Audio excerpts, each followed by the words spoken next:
Welcome, welcome, welcome, everybody, to another Fearlessly Feral Living podcast. This is Reverend Karen speaking this morning, and I'm going to jump right into the introduction. I'm going to I'm going to mix things up a little bit today, shall we? So, welcome to Fearlessly Feral Living, broadcasting to you from the Woogie Ranch out here in the back 40 of northwestern Nevada, where I'm a half an hour away from the nearest gas station and the nearest grocery store. Our mission here at Fearlessly Feral Living is to provide a strong and unshakable inner foundation that works for successful long-term living. Our purpose is to activate inner self-awareness, and our vision is a world in which everyone lives wild and free. In other words, fearlessly feral. And I want to share with you some stuff that's been going on in my world before I get to today's topic, which is the God's nature is our nature. It's all about the first section in the introduction of the Science of Mind textbook called The Thing Itself. But I wanted to just share some stuff that's going on with you. This podcast that you're seeing or listening to right now, I'm really happy because, at the end of every year, they send me statistics. I get stats and numbers from everything, and I'm kind of a statistics person, which might surprise you because I'm not a numbers person per se. I can do my books and I do my books, but I don't like it. I don't enjoy it. But boy, when it comes to statistics, I really like statistics. I think they speak to us a lot. Anyway, my podcast, Fearlessly for a Living, it grew 68% last year. That means when I started in January 2024, a year ago, 68% more listeners. I'm just pleased as punch with that statistic. I just love it. So I want to thank all of you for listening. I want to thank you for spreading the word. I want to thank you for subscribing. I want to thank you for all of the good, yummy support that you have been giving me this last year. I very much appreciate it. The other thing that I've been doing this last year, and this is still ongoing, is that now when I record my podcast now, I'm simultaneously recording it in video version as well. So those of you who like to see things in video rather than just listen to them, you can find me on YouTube. And my YouTube channel is at Karen Lindsley, MA. So it's a little at sign, Karen Lindsley, my name, KarenLinsley, no D in there, and the initials MA afterwards, which stands for Master of Arts degree. So sometimes I like to throw that one in there because I'm pretty proud of that degree. And of course, the podcast you can listen, you know where to listen because you're listening to it right now, unless you're watching on YouTube, but you can listen to the podcast wherever you listen to any other podcast. I've also got my newsletter still ongoing, but now I have a sign up feature on the newsletter where you can sign up. And then in the newsletter, I'll have all the news plus helpful hints and tidbits to live life more successfully. In other words, fearlessly feral. And then on Facebook, I am periodically publishing inspirational words with memes. Now, these memes, I'm pretty proud of these. I've actually been doing these memes for years, like years. And they all consist of my photo. Once in a while, I use an artificial intelligence app called Midjourney, and I will create a graphic, an image to use for a meme. But most of the time, the memes are my photos that I've actually gone out into the world and created.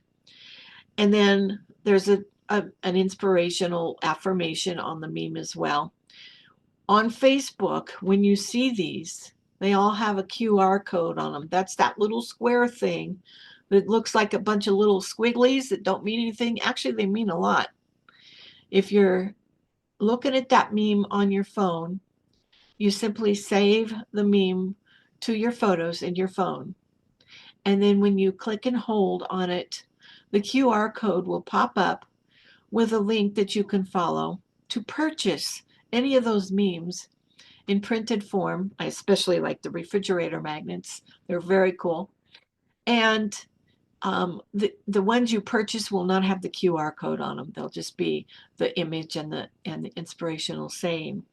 So I just wanted to share that with you. Some of the stuff that's going on over here at Fearlessly Feral Living. I am with that statistic of going up by 68%. I'm like, wee-haw, off we go. Let's do this. So now I want to begin my talk today and calm down a little bit after all the excitement of all the news and ask you to take a deep breath and close your eyes. Well, don't close them if you're driving. You're driving while listening, but just take a deep breath and sink into that glorious space where you feel connected with whatever your image and your idea is of God. Just do that. Now imagine, if you will, opening the Science of Mind textbook for the first time. Now, if you've never opened the textbook, you're going to get a little preview. If you have opened it before, then I'm sure you remember some of these quotes that I'm about to give you. This is the very first sentence in that first section called The Thing Itself in the introduction to the Science of Mind textbook. We all look forward to the day when science and religion shall walk hand in hand through the visible to the invisible. Right? Science and religion walking hand in hand. I see it happening today, really. Imagine seeing these words in the textbook. To learn how to think is to learn how to live.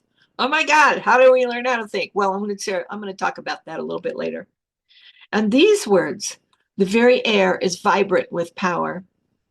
And these words, freedom is the birthright of every living soul. Now, if you're into social justice like I am, you know that a lot of us are not experiencing freedom right now. It's a fact. And I'm not going to address that right now.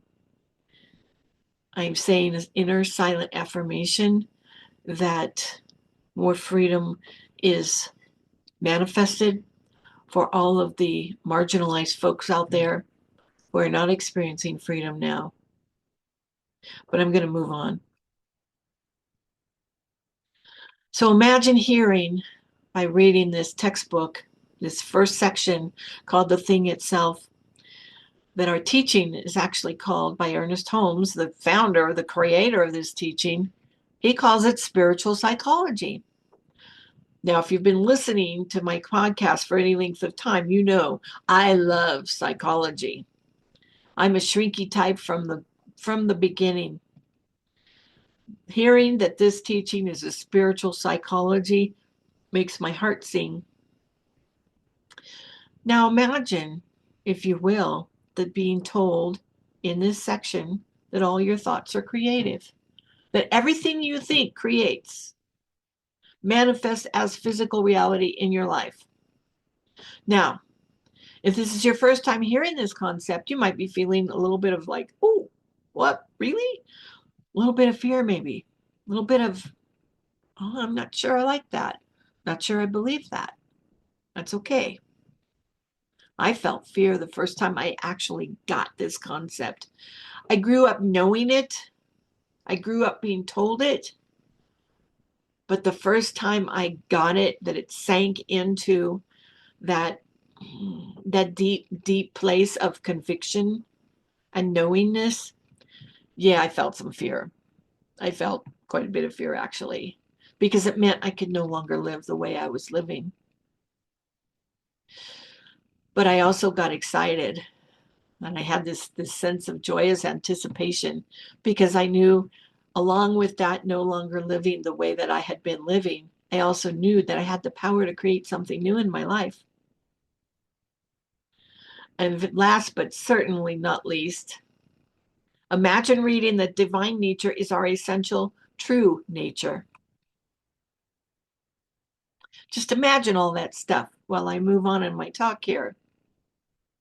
I hope that, like me, at hearing these words, you are experiencing gratitude and excitement and enthusiasm, and maybe just a tiny bit of apprehension at the vastness of our power that is possible if we can only embrace this teaching and embrace it fully. If we can only move from intellectually thinking that we are a part of God and it is a part of us, and into that heart space of knowing it, that deep inner place of feeling it, and of experiencing that vast and glorious thing called oneness. And right there in the first section in the Science of Mind textbook, we bump up against generations of tradition and teachings that have told us we are separate from God, right? Oh, God can't be a part of you. You got to find out a power greater than yourself. That can't be inside of you. You know, all the stuff, all the stuff. And I'm like, nope, none of that ever, ever, ever made any sense to me. So we've got generations of teaching, and we're getting bombarded with this message from lots of areas that God is separate from us. We hear it in our language. It's taught in Christian churches all over everywhere. It's also taught in other faith traditions. And yet, that's not the original teaching. It's been distorted. The original teaching is that God's nature is our nature. The original teaching is that we are one with God and it is one with us. The original teaching is that we have all the power that God has. And I can understand why this might be difficult to embrace and difficult to learn and difficult to fully embody, because we've been bombarded with so many of those messages. I had no such qualms. I was lucky. I didn't get indoctrinated with that message growing up. And when I started hearing it more and more and more as an adult, I knew that no, that message that God is separate from me was not for me ever on any level. I knew this. I knew it. It's getting brighter outside. I got to turn my lights up.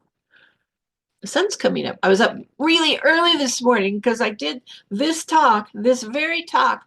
I did it earlier, an hour ago, in Concordia Center for Spiritual Living, Rhode Island. I gave the talk virtually, Eastern time. They're on Eastern time, so I was up at dark 30 this morning, and I knew I wanted to record this podcast for you today. And I thought to myself, you know, Karen, while you're still awake, you might want to get to it now because later you're going to have a nap. So anyway, I understand why this teaching might be so difficult to embrace and learn. And yeah, I didn't have those kinds of qualms. I grew up around this teaching. I grew up hearing about it. I grew up not living it because honestly, my parents got divorced when I was 3, and my mom was an atheist who taught me fierce independence. In fact, what she said was, Karen, you can't rely on anyone for anybody, especially God. If you want it done, you got to do it yourself. And I'm like, okay, fine. And then I'd go visit my dad, and he'd say things like, God is within you and your thoughts have power. And I'm like, okay, fine. Was a little confused growing up. That confusion took me on a little path for a while, but eventually I found my way back. And I found my way back because of those little zingers, those little seeds that my dad would plant along the way. He also, when I was in my teens, gave me a book because I was asking him questions about all this stuff he was telling me.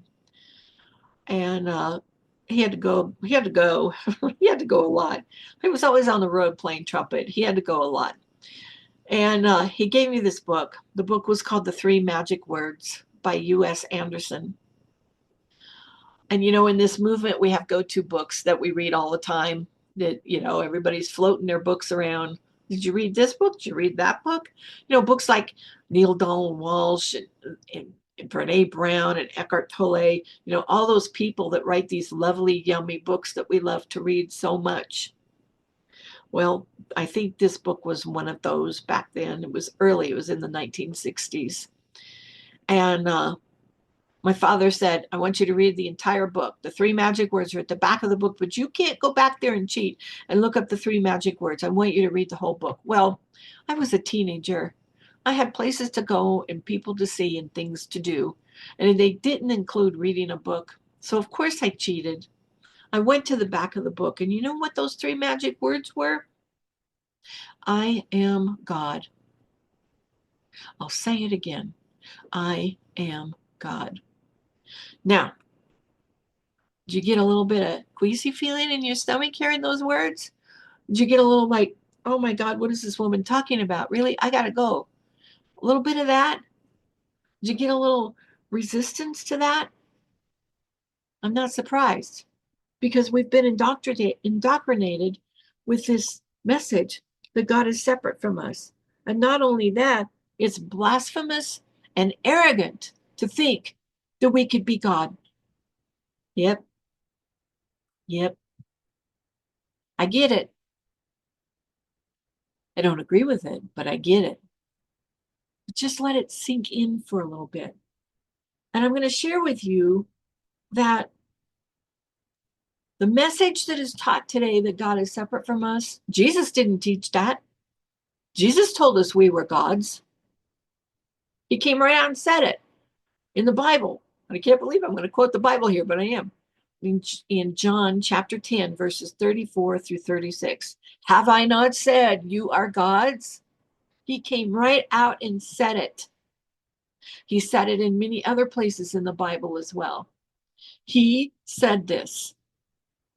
It's not the only place, nor the only time in a religion and a faith tradition much, much older than Jesus, Hinduism. They said Atman is Brahman, which means the self is the supreme reality. We're connected with God. In Buddhism, which is also a lot older than Jesus, sutras that teach that all sentient beings have the potential to attain Buddhahood. Now, that potential is key for us because while we're fighting our childhood indoctrination that God is separate from us and there's no way on earth, no way, no how we could ever be anything resembling God, Buddhism says we have the potential to indeed be that. In Islamic mysticism, Sufism, the essence of God permeates all creation, they said. And the best way I know to illustrate that is from a Sufi poet. You might be familiar with him. His name was Rumi. And he said, you are not a drop in the ocean. You are the entire ocean in a drop. So there we have some good concrete evidence from other faith traditions that this concept I'm laying out for you here, God's nature is our nature, is true, and it has been taught to us over thousands of years. It's only been recently in a modern day bastardized version of Christianity that they've taught anything else. The resistance to it is very, very powerful. And not just from folks who are traveling another path. I encounter people in this movement who almost daily think and refer to and talk about a God separate from them. And I'll just say this, you won't ever hear me speak unless I'm trying to explain concepts like this. You'll never hear me refer to God in the third person. And if you miss grammar class in school, that means you won't hear me refer to God as something out there separate from me. I will never say, well, God wants this, or God did that, or God willing and the creek don't rise. I don't say stuff like that because that always implies an outer God to me. I'm a part of God. It is a part of me.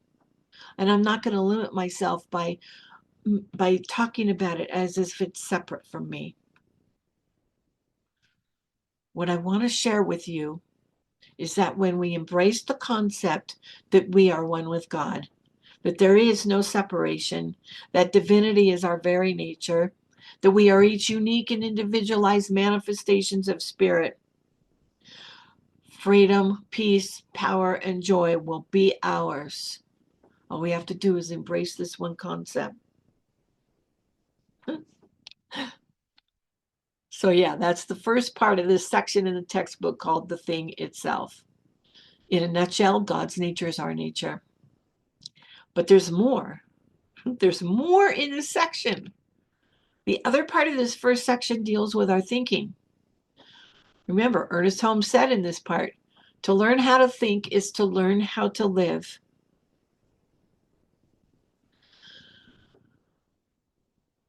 Wow, to learn how to think. How do we learn how to think? How do you know you don't already know how to think? Well, I've got some ideas. You might already know how to think, but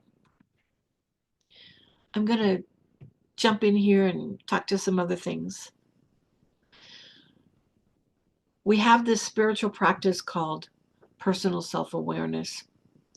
Now, I have spoken with people in this movement, other ministers who have told me they do not believe that personal self-awareness is a spiritual practice. I disagree with that. I think it is a spiritual practice. It is up there with renewing my connection, remembering who and what I am, that God's nature is my nature. Personal self-awareness is running neck and neck for my number one favorite and most done spiritual practice with connection with oneness. Because we can't have a passive relationship with our thoughts. We have to know what we are thinking and feeling at any time of day.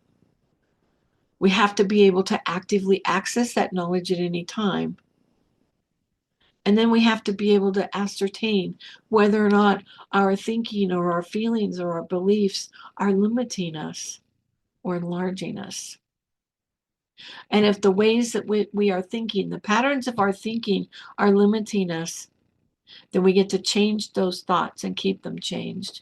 And that's what it means by learning how to think. We are aware of our thoughts.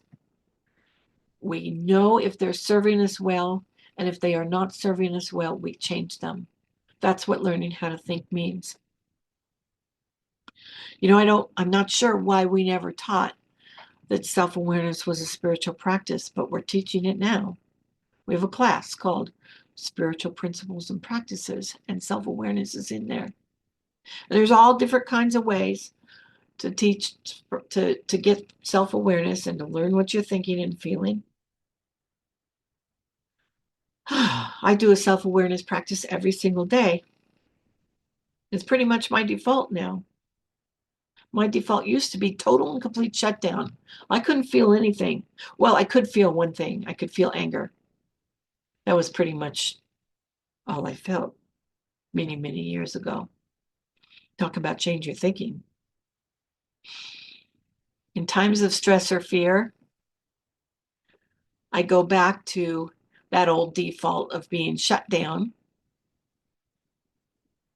But today, because of the spiritual practices I've been doing for so many years, I can usually become aware of it sooner rather than later and then get back in touch again so that I'm in an active relationship, not a passive one, with what I'm thinking and feeling.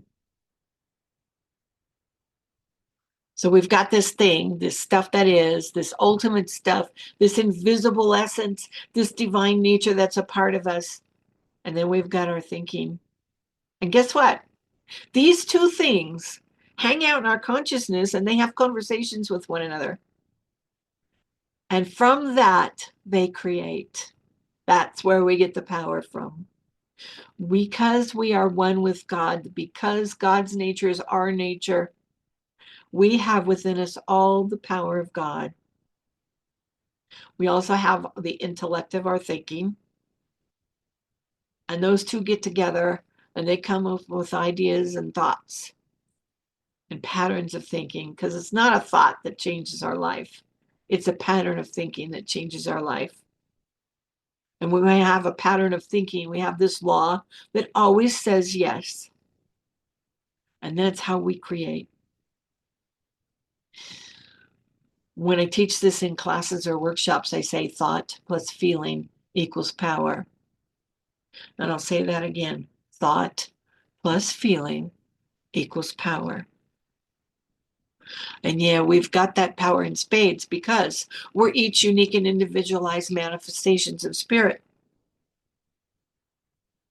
But we have to feel that. We have to know that. We have to embrace that. So I have a couple little invitations for you. The first one is to facilitate your moving into this concept of oneness, this concept that, yes, God's nature is my nature. So if you haven't heard this before, there's attributes of spirit. If you've been around for a while, you've probably heard these. But attributes of spirit are things like love, joy, peace, power, all the things that we use to describe God. Those are attributes of spirit. My suggestion, my invitation for you is to pick one attribute every day in your morning spiritual practice or whenever you do spiritual practice. Pick one and set an intention to embody that attribute of spirit for the rest of the day. So I'll give you an example of what this looks like. I once spent several months every day setting an intention for compassion because I felt like I needed some additional work in that area. The truth was I wasn't being very kind to myself. And because I wasn't being very kind to myself, I wasn't being very kind to others. Because the law of attraction says that how we treat others is how we treat ourselves. Actually, I got that backwards. How we treat ourselves is how we treat others. In other words, I can't have compassion for others unless I first have compassion for myself. That's the law of attraction. Our teaching says it all begins within us. It starts here inwardly with ourselves. That's what that means. And so we've got to go within. So I decided I was going to embody compassion. And then we have that law that always says yes to our intentions because we got oneness and we've got thinking and we combine them and poof, it's like magic sometimes, only it's not magic, it's a law. The law says yes. And I got all these opportunities to embody compassion, and I learned how to feel compassionate for myself and others. I learned to change the ways I spoke to myself. I learned to recognize when I was not speaking so kindly to myself. I learned to be a kinder, gentler person, and that was the whole reason why I wanted to embody compassion. So give it a try. This practice works. So that's the spiritual practice for more embodying oneness in your life. Now we go on to our thinking. So our work at any point in our spiritual journey is to recognize the connection between our current life experience and how we've been co-creating it. Not with blame or shame, guys. Quit that. I know where you're going to go with that. Oh, I was thinking this and I created that. Shame on me. I'm such a bad person. I'm so guilty. No, please take the word shame and blame out of your vocabulary. Take this question out of your vocabulary. If I created this in my life, what's wrong with me? What was I thinking? Don't do that. It's the patterns of our thoughts. And it goes a bit deeper than that. It's our beliefs. And again, if we're not aware of what our beliefs are, yeah, they're going to create shit in our lives. But we're not to blame for that. We're not bad people for that. There's nothing to be ashamed of.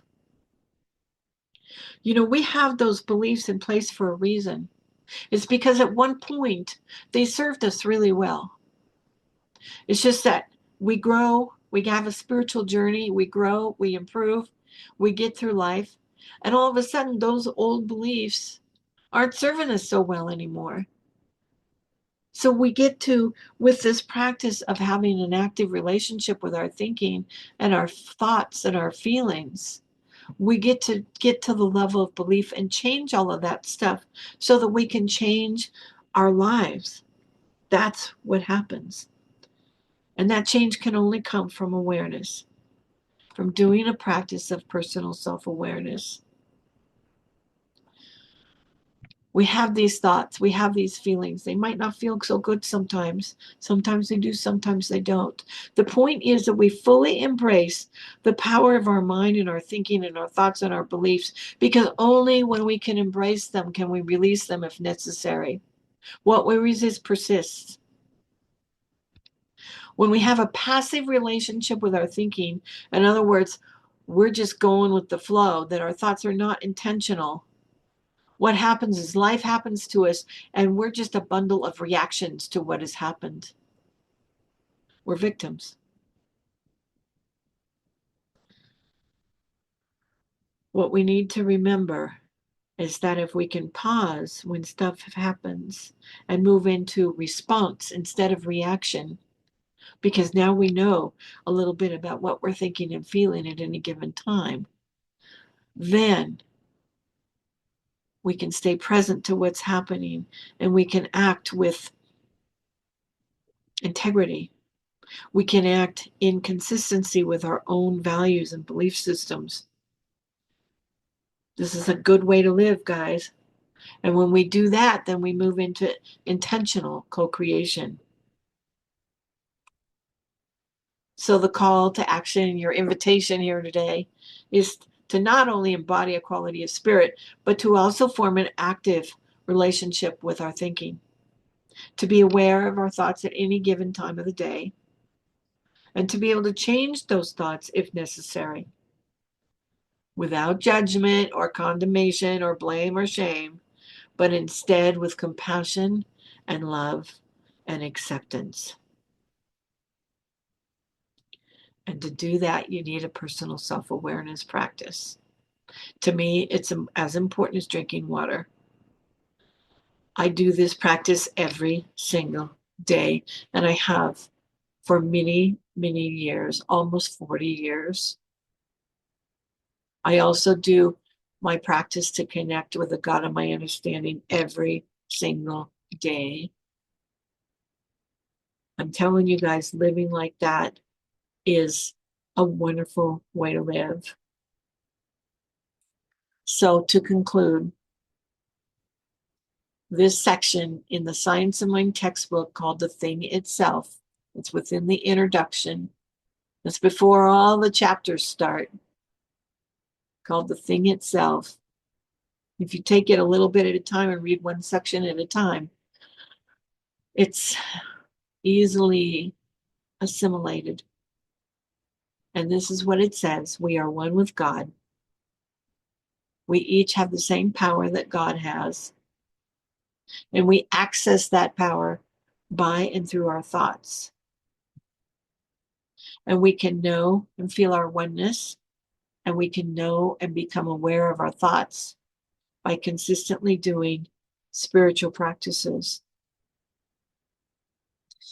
Another thing Ernest Holmes said in that chapter was that sometimes we indulge in too much theory and too little practice. So take the theories that I have given you here and test them. Do the practices and see what happens. I'd love to hear what results for you. So that's the end for today's podcast. I am knowing Fearlessly Feral Living for me and for you. And Fearlessly Feral Living is a focused ministry of centers for spiritual living. And all that stuff that I'm doing to carry this wonderful message, your support is so appreciated. You give your support by listening. You give your support by watching. You give your support by commenting to my messages on Facebook. You give your support by signing up for my newsletter. The links in the show notes. You give your support by subscribing to my YouTube channel. You can also give your support financially, and believe me when I tell you that is also so much appreciated. From my heart to yours, I thank you for all of that. And so we are at an end. And again, I am knowing fearlessly feral living for me and for you. Thank you.